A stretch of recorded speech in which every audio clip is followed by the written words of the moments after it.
Praise the Lord, परमेश्वर की स्तुति हो। फिर एक बार हम जो है इस ऑनलाइन माध्यम से जो है आज के इस रविवार को हम आराधना को कर पा रहे हैं। परमेश्वर के नाम को बहुत बहुत धन्यवाद करते हुए जो है इस आराधना की शुरुआत हम लोग करेंगे। हम सभी लोग अपनी आंखों को बंद करते हुए प्रार्थना से आराधना की प्रारंभ हम लोग करेंगे।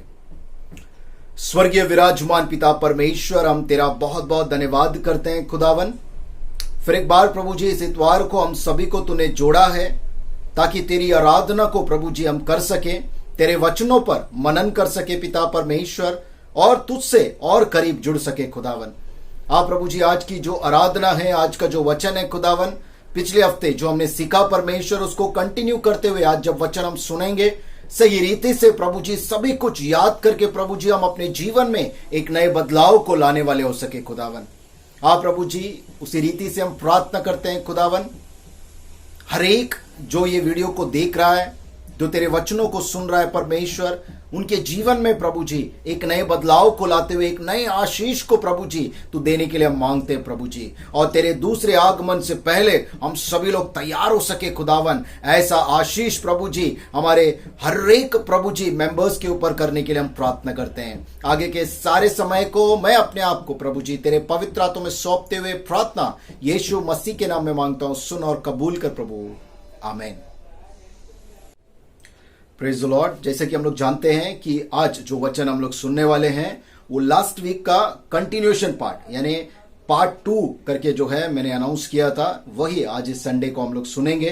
थोड़ा सा जो है पिछले हफ्ते का हम लोग थोड़ा सा रिवीजन करेंगे, उसके बाद जो है आगे कंटिन्यू करते हुए आज भी जो है उसका सरमन का पार्ट 2 जो है हम लोग सुनने वाले हैं। अगर आप लोग तैयार है तो मेरे साथ जो है प्रेज द लॉर्ड परमेश्वर की स्तुति करते हुए हम ध्यान से इस वचन को हम लोग सुनेंगे। जैसे कि पिछले हफ्ते हमने जाना चर्च ऑफ फिलाडेल्फिया के बारे में, वहां पर हमने 6-7 बातों को जाना है और आज जो है हम लोग कंटिन्यू करेंगे। लेकिन उससे पहले छोटा सा रिवीजन करेंगे कि लास्ट हफ्ते हमने क्या जाना है। Small revision of part 1।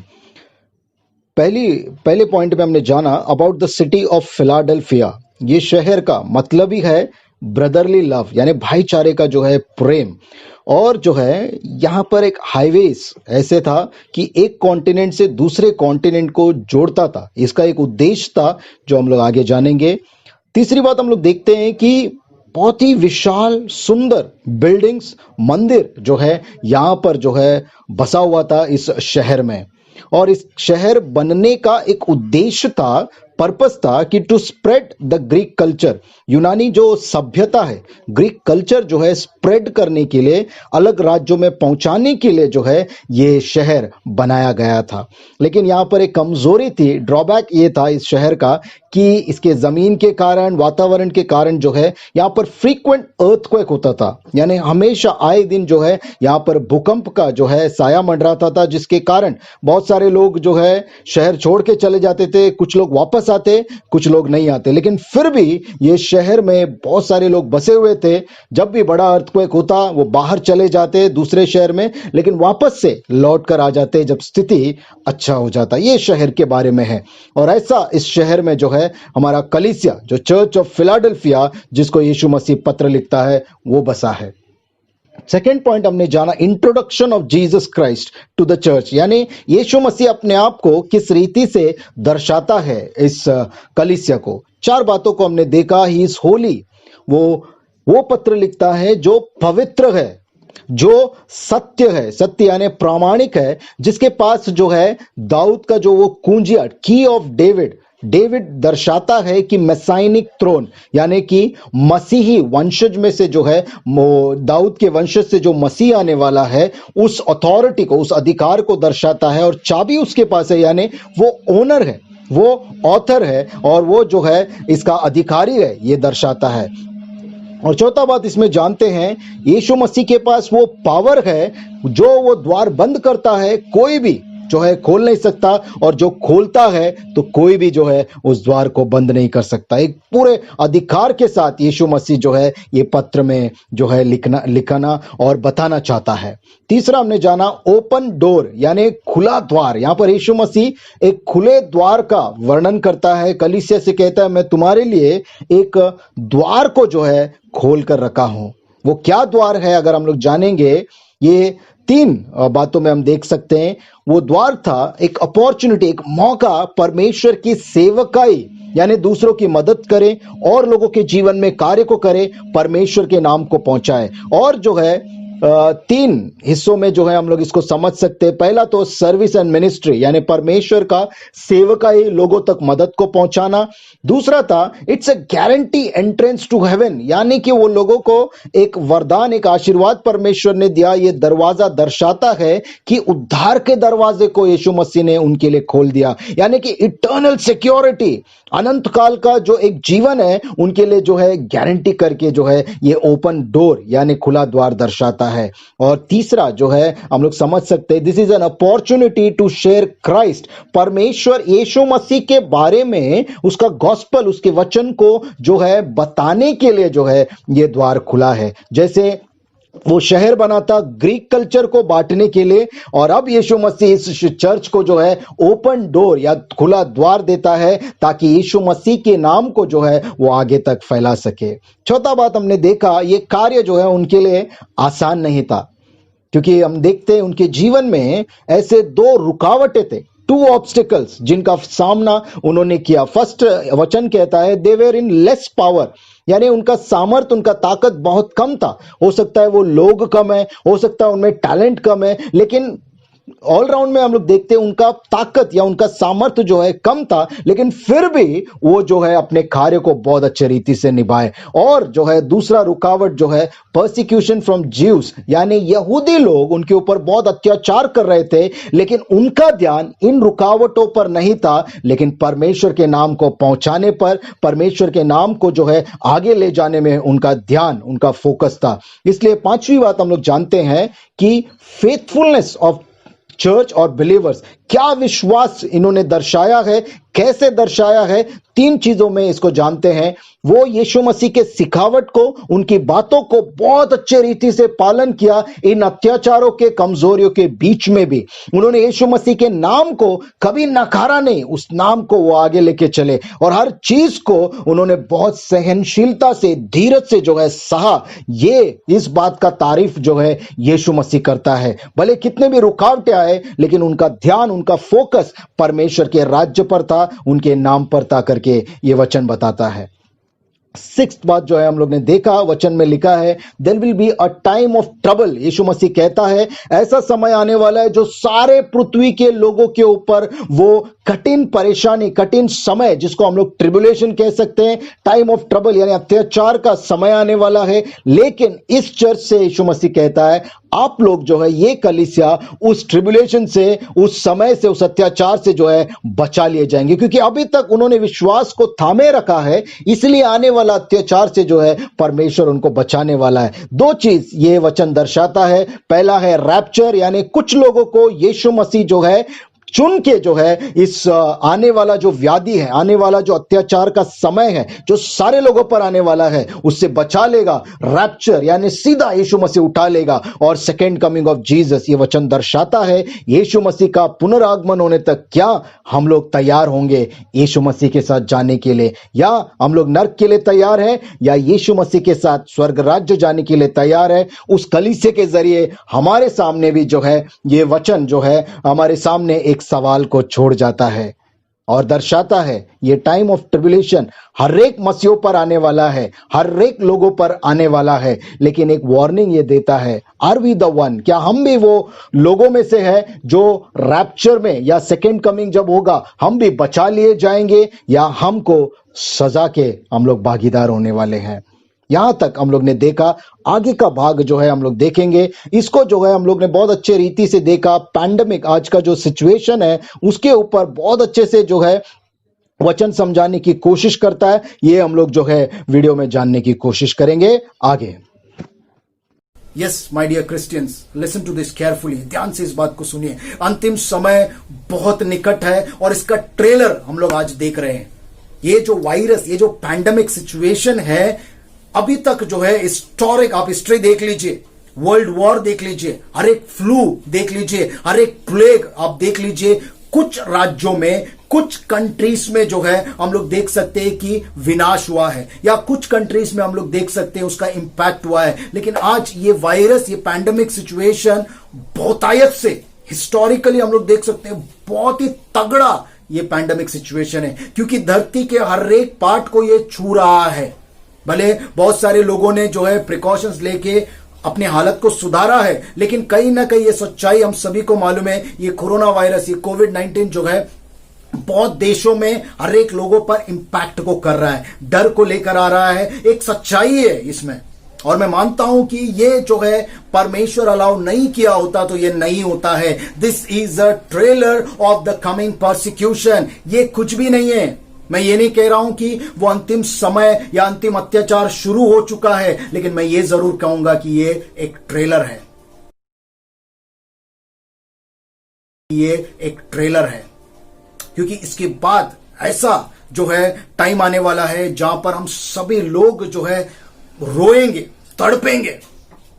इतना बुरा समय जो है हम मसीहों के ऊपर, हर एक लोग पर आने वाला है। क्यों मैं ये पैंडेमिक का एग्जांपल दे रहा हूं? क्योंकि ये ऐसा सिचुएशन है जो हर एक देश में इंपैक्ट कर चुका है, ऑलमोस्ट एवरी कंट्री।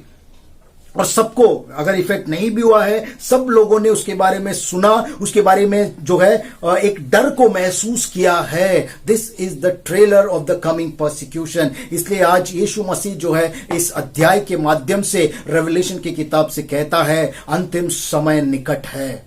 इसको देखकर सीख जाओ, इसको देखकर सीख जाओ कि हमें अपने आप को मसीह के लिए तैयार करना है, यीशु मसीह के लिए तैयारी करना है, और रैप्चर के लिए तैयार होना है। अपने विश्वास को, अपने पवित्रता को लेकर आओ, बुराई को छोड़ो। अभी तो जो है छोड़कर इस कलीसिया की तरह बनो जो यीशु मसीह तारीफ करता है और बोलता है आपको, इस कलीसिया को मैं बचा कर लेकर जाऊंगा। Wow, this is the greatest blessing any church, any believer can have. ये बहुत ही बड़ा आशीष जो है वो दे रहा है। हम लोग 7वां पॉइंट पर आगे बढ़ेंगे। Message and warning from Jesus to church. एक संदेश और एक चेतावनी के रूप में जो है कुछ बात को यीशु मसीह ने उस कलीसिया से कहा है। क्या है? First is Jesus is coming soon. मैं शीघ्र ही आने वाला हूं। कमिंग सून का मतलब क्या है? आज, कल या परसों नहीं, अचानक आने वाला हूं, सडन, इमीडिएटली, पता भी नहीं चलेगा कब आ जाएगा। इसलिए आज, अभी इसी समय है हमारा पश्चाताप करने का, हमको तैयार होने का कि यीशु मसीह आने वाला है। यीशु मसीह आने वाला ये जरूर है, क्योंकि वचन कभी भी नहीं टलेगा, ये याद रखो। यीशु मसीह आने वाला, उस कलीसिया को भी यही कहता है मैं जल्दी आने वाला हूं और आप अपने विश्वास को थाम के रखो। यहां पर एक वार्निंग ऐसे दिया है, hold fast what you have. आपका विश्वास जो आपके पास है उसको थाम के रखो, ताकि कोई और चुरा ना ले जाए, कोई और जो है आपका जो जीत है वो लेकर ना जाने वाले उपाय। इसलिए मसीह कहता है, उनको चेतावनी देकर या उनको जो है एक वार्निंग देता है यीशु मसीह कि इस रीति से अपने विश्वास को पकड़ के रखो, थामे रखो, कि कोई और जो है आपके बदले स्वर्ग ना चले जाए।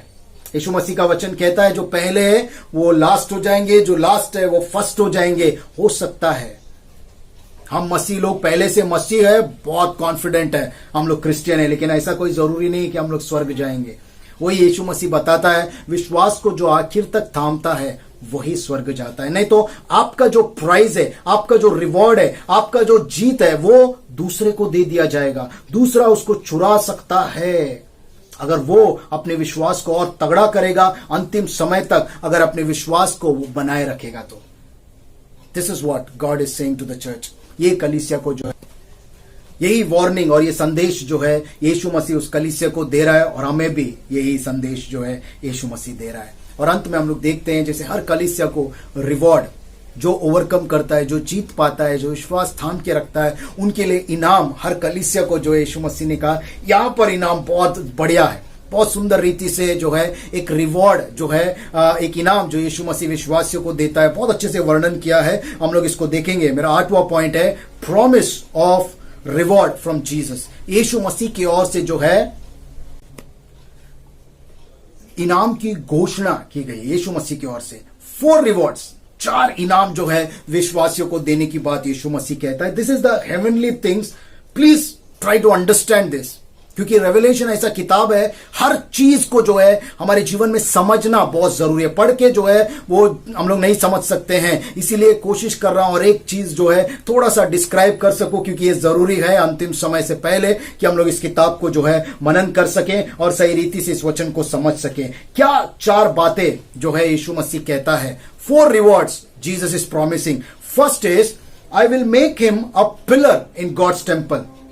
जो लोग अंतिम समय तक अपने विश्वास को थामेंगे उनके लिए क्या इनाम है? फर्स्ट है I will make him a pillar in God's temple, यानी परमेश्वर के भवन में मैं उनको स्तंभ बनाऊंगा, पिलर बनाने वाला हूं।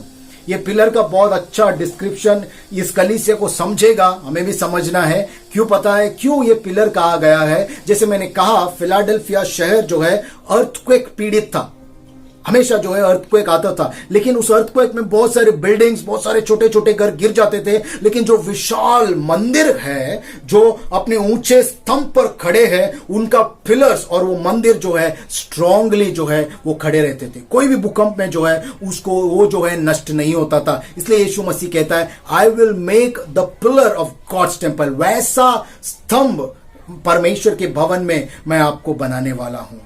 इसका मतलब क्या है? Eternal security. किसी से डरने की जरूरत नहीं है, कहीं भागने की जरूरत नहीं है, और कोई चीज की जरूरत ही नहीं है, क्योंकि यीशु मसीह अपने भवन में हमें वो आधार स्तंभ बनाने वाला है, जो बोलते हैं ना स्टेबिलिटी, यानी वो जगह जो है रिजर्व्ड हमारे लिए करने वाला है।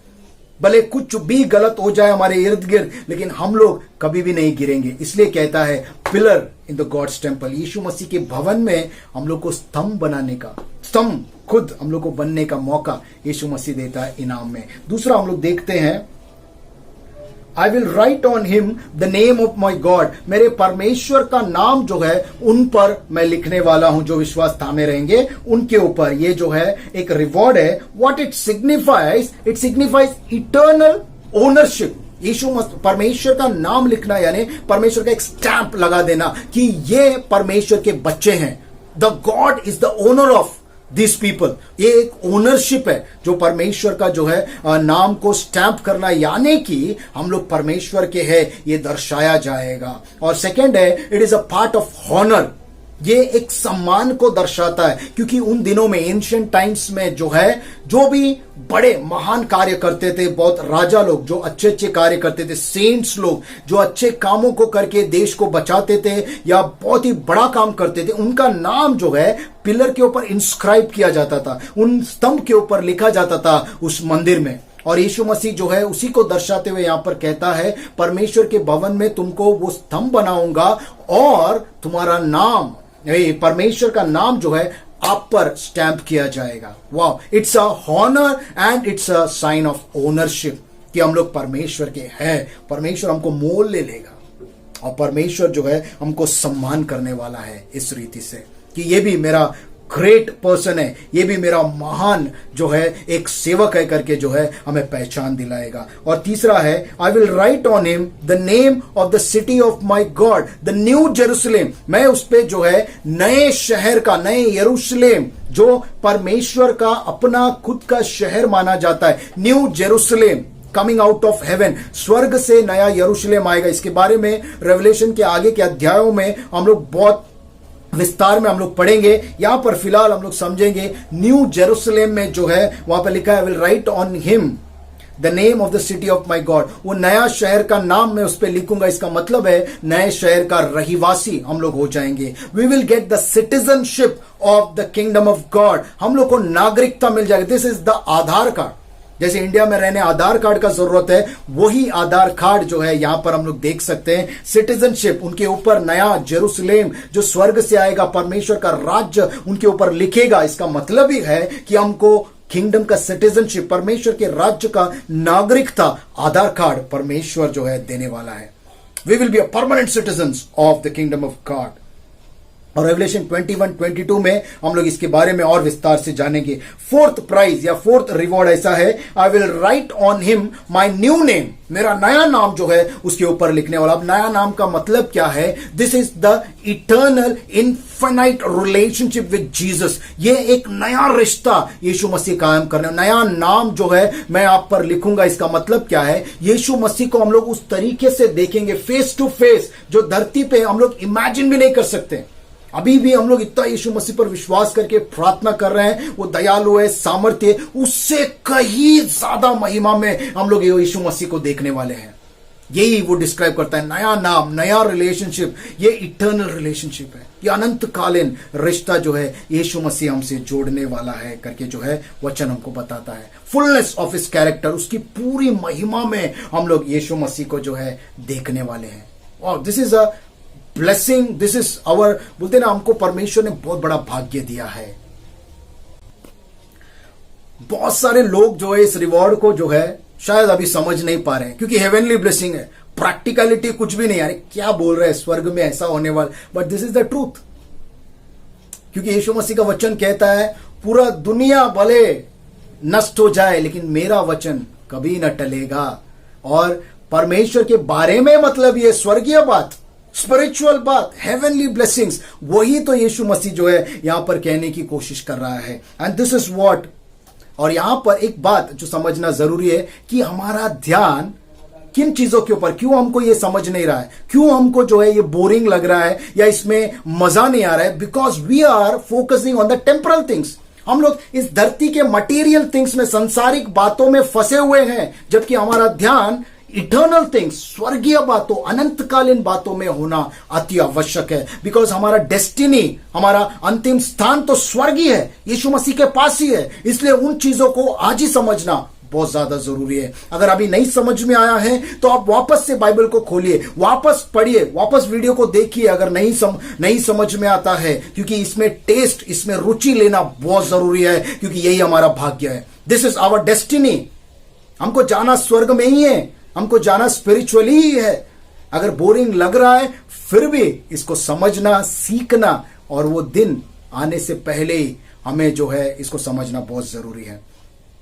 आठवां और अंतिम बात जो है हम लोग देखते हैं, जनरल एग्जॉर्टेशन। जैसे यीशु मसीह हर कलीसिया को कहता है, if you have ears then hear what the spirit says to the church. अगर आपके पास कान है तो सुनिए कि आत्मा कलीसियाओं से क्या कहता है। इसलिए मैंने कहा, आपके पास कान है, आपको समझ है, आपको बुद्धि है, तो सुनिए ये पवित्र आत्मा, ये आत्मा कलीसिया से क्या कहता है। सिर्फ इस कलीसिया के लिए नहीं है, हमारे लिए भी, हर कलीसिया के लिए जो है ये मैसेज यीशु मसीह जो है इस कलीसिया के जरिए, इस वचनों के जरिए दे रहा है। क्या हम इस बात को समझ रहे हैं? मैं कंक्लूड करना चाहूंगा अंतिम भाग में। टुडे एज क्रिश्चियंस, आज जो है मसीह होने के नाते जो है हमें इस कलीसिया से बहुत कुछ सीखना है। We have to learn from this church, क्योंकि ये एक ऐसा कलीसिया है जहां पर कोई भी गलत, कोई भी दोष नहीं है। हर चीजों में यीशु मसीह इनका तारीफ कर रहा है। हमें भी जो है वैसा होना बहुत ज्यादा जरूरी है। हमने बहुत चीजों को देखा जो बहुत स्पिरिचुअल है, बहुत हेवनली है, स्वर्गीय बातें, प्रैक्टिकल जो है कुछ नहीं है, इसलिए शायद हम लोग इन चीजों को समझ में नहीं आ रहा है। But still this heavenly things are important. इसलिए मेरा फिर से आपसे निवेदन है कि इसको समझे, चाहे तो वापस वीडियो देखिए, कोशिश कीजिए इस बातों को समझना, वचन को वापस पढ़िए, क्योंकि वही हमारा डेस्टिनी है। पूरे इस अध्याय को या इस पैसेज को देखकर जो है 3 इंपॉर्टेंट लेसन हम लोग सीख सकते हैं, जो आज के कॉन्टेक्स्ट में भी, प्रैक्टिकल कॉन्टेक्स्ट में भी, स्पिरिचुअल कॉन्टेक्स्ट में भी जो है बहुत अच्छे रीति से अप्लाई कर सकते हैं। क्या है पता है? 3 चीजें जो बहुत इंपॉर्टेंट हम लोग सीख सकते हैं। First is, what is this passage teaches us strong and practical lessons। बहुत ही सामर्थ्य और बहुत ही स्वाभाविक, बहुत प्रैक्टिकल लेसन्स ये दे रहा है। First is, we need to focus on opportunities instead of obstacles। यानी कि हमारा ध्यान जो है उन मौकों पर होना चाहिए जो परमेश्वर हमें दे रहा है, ना कि उन रुकावटों पर जो काम को रोका जा रहा है। हम लोग अक्सर जो है, परमेश्वर ने हमारे लिए भी द्वार खोला है सेवकाई करने के लिए। सेवकाई का मतलब ये नहीं है कि हजारों के बीच में जाके प्रचार करो, फेसबुक ऑनलाइन आ जाओ। आज तो है फैशन बन चुका है कोई भी अपने नाम के आगे पास्टर लगा रहा है, ब्रदर, रेवरेंड लगा रहा है और प्रचार कर रहे हैं ऑनलाइन, क्योंकि online internet free, everyone is free to serve, no church nothing, खाली प्रीच करते जाओ, लोग सुन रहे हैं, लोग फॉलो भी कर रहे हैं बहुत सारे। लेकिन यीशु मसीह यहां पर कहता है सेवकाई का मतलब सिर्फ प्रचार करना नहीं है, हम किसी को मदद करते हैं वो भी परमेश्वर की सेवकाई है, हम किसी के लिए प्रार्थना करते हैं वो भी परमेश्वर की सेवकाई है। हम लोग को वो करने के लिए यीशु मसीह बुला रहा है। आपके लिए द्वार खुला है, बंद नहीं है। आपकी सेवकाई जो है माइक में खड़े रहकर लाखों लोगों को प्रचार करना नहीं होगा, लेकिन प्रार्थना कीजिए, मदद कीजिए जितना आपसे हो सकता है। This is the opportunity, this is the door that are opened from God to you.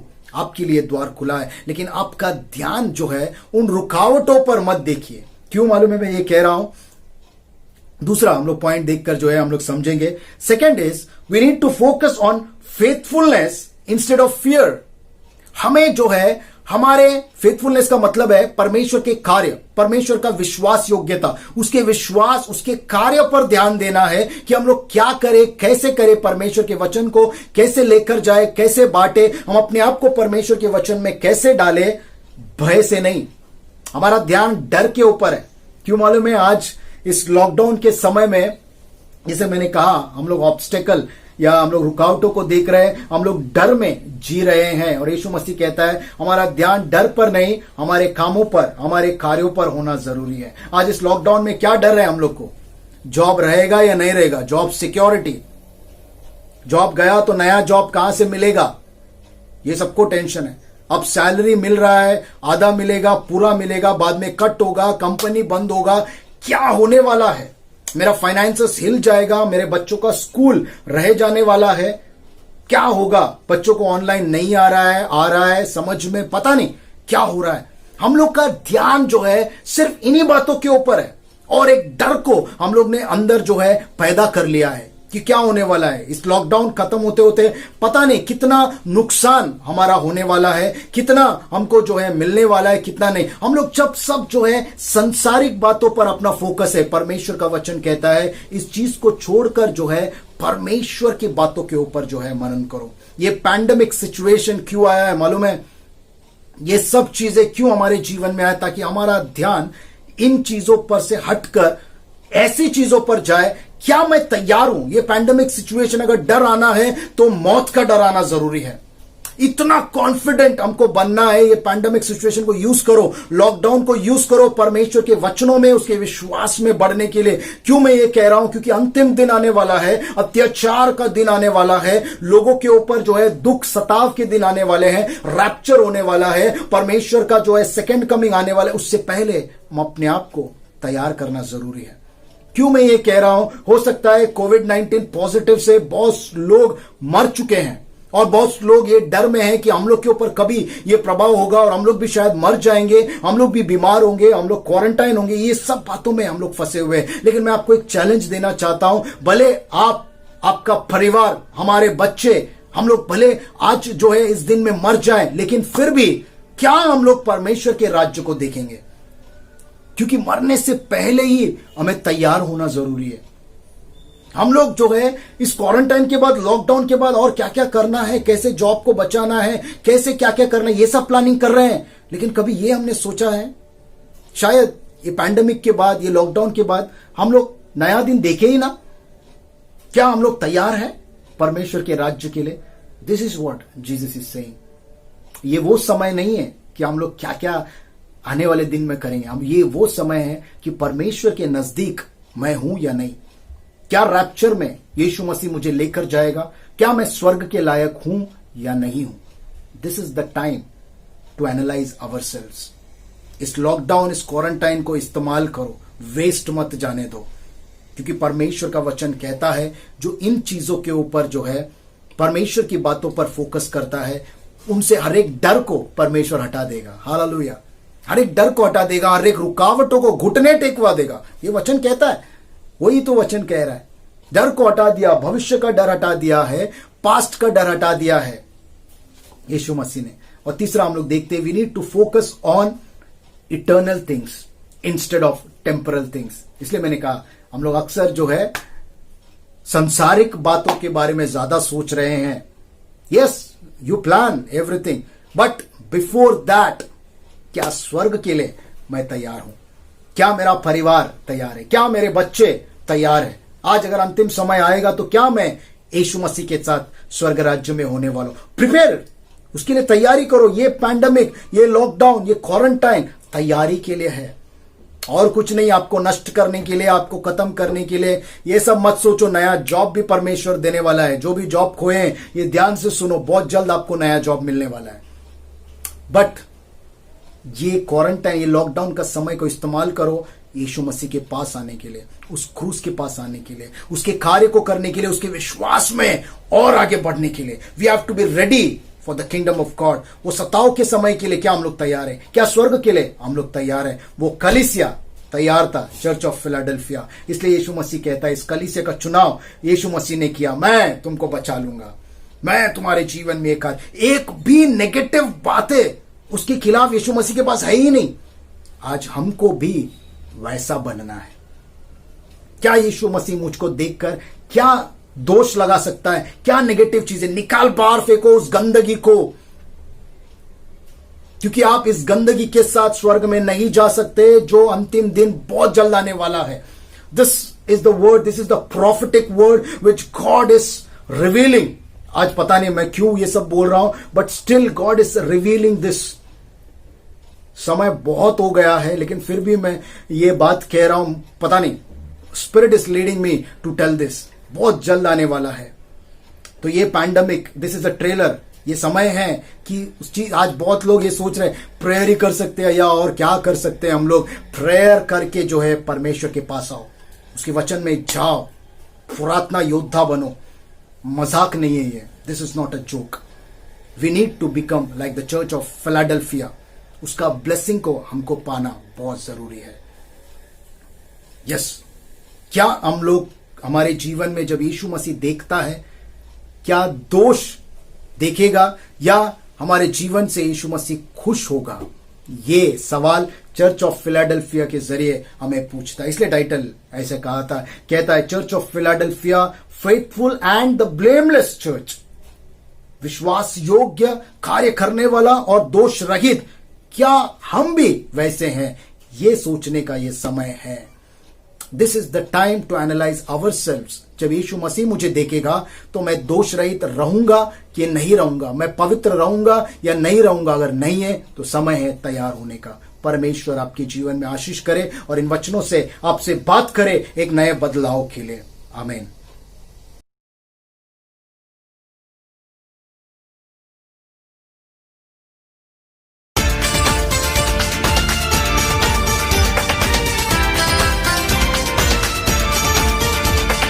थोड़ा समय है बाकी, सेवा अभी है काफी। थोड़ा समय है बाकी, सेवा अभी है काफी। हम रुके नहीं, पीछे मुड़े नहीं, यीशु है हमारा साथी, यीशु है हमारा साथी।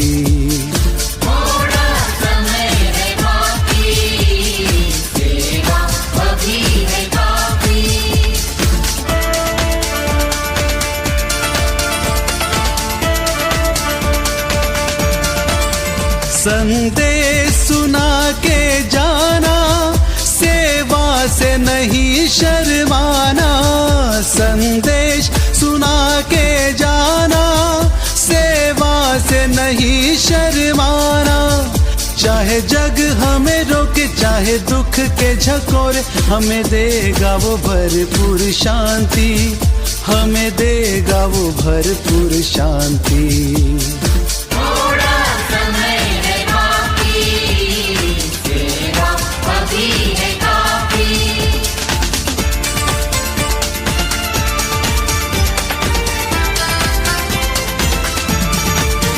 हम अपना क्रूस उठाए और यीशु के पीछे जाए। हम अपना क्रूस उठाए और यीशु के पीछे जाए। अपने को त्याग लगे, यीशु से मन लगाए, हम हैं उसके विश्वासी, हम हैं उसके विश्वासी। थोड़ा समय है बाकी, सेवा अभी है काफी। थोड़ा समय है बाकी, सेवा अभी है काफी। थोड़ा समय है बाकी, सेवा अभी है काफी। हम रुके नहीं, पीछे मुड़े नहीं, यीशु है हमारा साथी, यीशु है हमारा साथी। थोड़ा समय है बाकी, सेवा अभी है काफी। थोड़ा समय है बाकी, सेवा अभी है काफी। थोड़ा समय है बाकी, सेवा अभी है काफी। हम सभी लोग अपनी आंखों को बंद करते हुए अंतिम प्रार्थना हम लोग करेंगे, और इस दान के लिए भी हम प्रार्थना करेंगे जो आप अपने घरों पर जो है इसको जमा कर रहे हैं। हम सभी लोग आंखों को बंद करते हुए प्रार्थना करेंगे। स्वर्गीय विराजमान पिता परमेश्वर, हम तेरा लाख लाख धन्यवाद करते हैं जो आशीषों को तूने हमारे जीवनों में बरसाया है।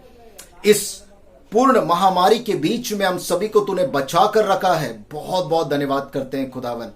आप प्रभु जी इस वीडियो के माध्यम से, इस यूट्यूब के माध्यम से हम तेरी आराधना को कर पा रहे हैं, तेरे वचनों को सुन पा रहे हैं इस लॉकडाउन के समय में भी, इसलिए तेरा धन्यवाद करते हैं खुदावन। इस महामारी के बीच में आप प्रभु जी जब कोई आशा हमें नहीं दिखाई देती है पिता परमेश्वर, लेकिन केवल एक ही परमेश्वर, एक हिम्मत हमारे पास है, वो है तुझसे प्रार्थना, वो है तेरा वचन जो एक नया सामर्थ को हमारे जीवन में भरता है। तेरे विश्वास में हम सभी लोग इस कदर ऐसे ही बढ़ते चले पिता परमेश्वर। जैसे आज वचनों को हमने सुना पिता परमेश्वर, चर्च ऑफ फिलाडेल्फिया को प्रभु जी जो तू मैसेज देना चाहता है, आज वो संदेश, वो मैसेज प्रभु जी हम सभी के लिए भी है खुदावन। आप प्रभु जी फिर एक बार तूने याद दिलाया खुदावन, हर एक गलती हमारे अंदर से निकालते हुए हम वैसी कलीसिया बने, हम ऐसे विश्वासी बने जैसे वो कलीसिया चर्च ऑफ फिलाडेल्फिया था खुदावन। आप प्रभु जी उनके खिलाफ तेरे पास कोई भी बात नहीं है परमेश्वर, सिर्फ और सिर्फ तारीफ के काबिल परमेश्वर। हम भी वैसे कलीसिया बने खुदावन, हमारे सारे पापों से हम पश्चाताप करते हुए एक नए जीवन पर प्रभु जी कदम रखे, और जो तू इनाम देता है पिता परमेश्वर उस इनाम के लायक हो, वो स्वर्ग राज्य के हम लायक बन सके खुदावन। ऐसा अनुग्रह कर प्रभु जी।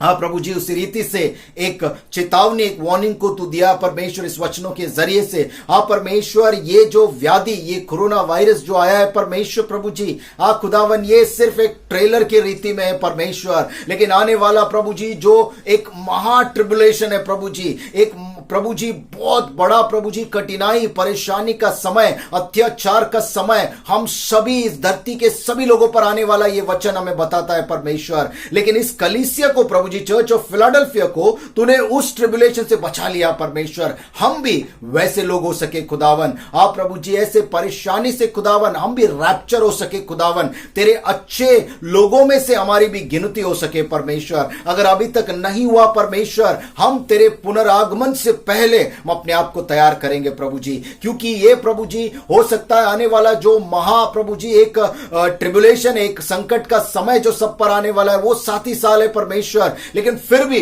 अगर हम मन फिराव नहीं करेंगे खुदावन, अनंत काल के लिए प्रभु जी, अनंत काल के लिए हम नरक की आग में फेंके जाएंगे परमेश्वर। आप प्रभु जी हम सभी लोग अपने मन को फिराव करते हुए अनंत काल का जीवन तुझ में हम पाए परमेश्वर। ऐसा अनुग्रह कर खुदावन। हमारे सारे गलतियों को घुटने टेकते हुए तेरे सामने हम मांगते परमेश्वर। आज कोई भी विश्वासी अगर तेरे सामने घुटने को टेकते हुए हृदय से तुझसे प्रार्थना कर रहा है, नया जीवन प्रभु जी उनको तू दे दे पिता परमेश्वर। आप प्रभु जी उनके पापों को क्षमा करके प्रभु जी, आप प्रभु जी तेरे कलीसिया के रूप में, तेरे विश्वासियों के रूप में प्रभु जी उन्हें अपना ले प्रभु जी। एक नया नाम परमेश्वर उनको तू दे परमेश्वर। तेरे नए यरूशलेम में, स्वर्गीय राज्य में कदम रखने का अवसर तू दे खुदावन। तुझसे एक नया रिश्ता जोड़ने का मौका दे परमेश्वर। आप प्रभु जी हम धन्यवाद करते हैं खुदावन प्रभु जी। इस समय में हर एक पर तेरी दया के प्रभु जी बरसात को तू कर परमेश्वर। आप प्रभु जी उसी रीति से हम प्रार्थना करते हैं इस ऑफरिंग के लिए, इस ऑफरिंग को तेरे हाथों में सौंपते प्रभु जी। हर एक आना केवल तेरे काम के लिए, तेरे राज्य के बढ़ोतरी के लिए उपयोगी होने दे परमेश्वर। आप प्रभु जी इस समय में हम सभी मिलकर प्रार्थना करते हैं प्रभु जी। आप प्रभु जी बहुत जल्द इस वायरस का खात्मा करते हुए खुदावन एक नॉर्मल लाइफ हम जी सके परमेश्वर। फिर एक बार तेरे आराधनालय में, तेरे चर्च में आकर हम आराधना कर सके प्रभु जी, ऐसा अनुग्रह कर खुदावन पिता परमेश्वर। आप प्रभु जी हम प्रार्थना करते हैं वो हर एक लोग जो इस कोरोना से पीड़ित है तेरे नाम की चंगाई को दे। हर एक लोग जो क्वारंटाइन में प्रभु जी तेरा साथ तो उनके साथ दे परमेश्वर। ये समय व्यर्थ ना जाने देते हुए खुदावन ये समय होने दे कि तेरे पास वो लोग आ सके खुदावन। आप प्रभु जी संसारिक बातों में ना फंसते हुए सिर्फ और सिर्फ स्वर्गीय बात, तेरे वचनों पर, तेरे प्रार्थना पर, तेरे बातों पर वो मनन कर सके और तेरे करीब वो आ सके खुदावन। ऐसा अनुग्रह कर खुदावन। ये लॉकडाउन का समय, क्वारंटाइन का समय, ये प्रॉब्लम का समय आया है सिर्फ हमको प्रभु जी तुझसे जोड़ने के लिए परमेश्वर। हम इस समय को व्यर्थ ना जाने दे। हम तेरी सेवकाई को, तेरे नाम को ना भूलते हुए स्वर्गीय बातों से प्रभु जी हम अपने आप को जोड़ सके, ऐसा अनुग्रह कर परमेश्वर। आप प्रभु जी इस कलीसिया से, प्रभु जी इस कलीसिया के जरिए जो तू सिखाना चाहता है हम सभी लोग सीख पाए और तेरे स्वर्ग राज्य के लिए, तेरे आगमन के लिए हम अपने आप को तैयार कर पाए, ऐसा अनुग्रह कर। हर एक मेंबर्स पर तेरे आशीष को मैं चाहता हूं परमेश्वर। हर एक बीमारों को तेरी चंगाई को तू दे परमेश्वर प्रभु जी, और हर एक लोगों पर तेरे अनुग्रह को करते हुए तू हमारे जीवनों को संभाल प्रभु जी। आगे के सारे समय को हम सभी के जीवनों को तेरे पवित्र हाथों में सौंपते हुए प्रार्थना यीशु मसीह के नाम में मांगता हूं, सुन और कबूल कर प्रभु, आमीन। प्रभु की प्रार्थना हम लोग कहेंगे। ಪರಲೋಕದಲ್ಲಿರುವ ನಮ್ಮ ತಂದೆ, ನಿನ್ನ ನಾಮವು ಪರಿಶುದ್ಧವೆಂದು ಎನಿಸಲ್ಪಡಲಿ, ನಿನ್ನ ರಾಜ್ಯವು ಬರಲಿ, ನಿನ್ನ ಚಿತ್ತವು ಪರಲೋಕದಲ್ಲಿ ನೆರವೇರ ಪ್ರಕಾರ ಭೂಲೋಕದಲ್ಲಿಯೂ ನೆರವೇರಲಿ. ನಮಗೆ ಅನುದಿನದ ಆಹಾರವನ್ನು ಇವತ್ತು ದಯ ಪಾಲಿಸಿಕೊಡು. ನಮಗೆ ತಪ್ಪು ಮಾಡಿದವರು ನಾವು ಕ್ಷಮಿಸಿದಂತೆ ನಮ್ಮ ತಪ್ಪುಗಳನ್ನು ಕ್ಷಮಿಸು. ನಮ್ಮನ್ನು ಶೋಧನೆಯೊಳಗೆ ಸೇರಿಸಿದ ಕೇಡಿಯನ್ನು ತಪ್ಪಿಸು. ಯಾಕಂದ್ರೆ ರಾಜ್ಯವು, ಬಲವು, ಮಹಿಮೆ ಸದಾ ಕಾಲವನಿದೆ ಸ್ವಾಮಿ. ಆಮೇನ್. Now may the grace, mercy and peace of God the Father, God the Son, and God the Spirit rest and abide with each one of us now and forevermore. Amen. Amen. Amen. Praise the Lord. God bless you all.